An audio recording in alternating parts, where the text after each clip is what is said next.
בלי לשאול למה, בלי לדעת איך, פשוט לסמוך על זה, בלי לדעת כמה זמן זה יימשך.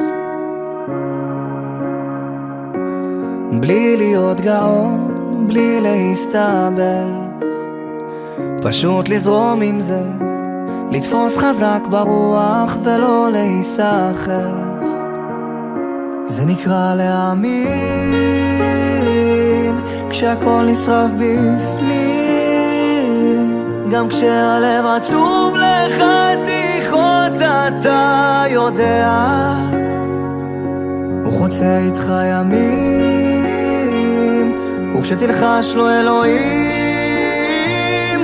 בסוף כל יום הוא מתעורר בך, אז ממה אתה בורח? ממה אתה בורח?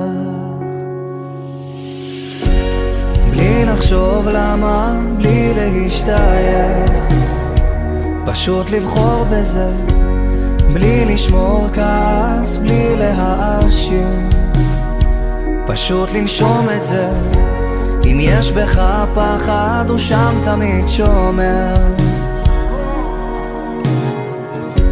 לתפוס חזק ברוח ולא להיסחף, זה נקרא להאמין כשהכל נשרף בפנים, גם כשהלב עצוב לחתיכות אתה יודע, הוא חוצה איתך ימים, וכשתלחש לו אלוהים בסוף כל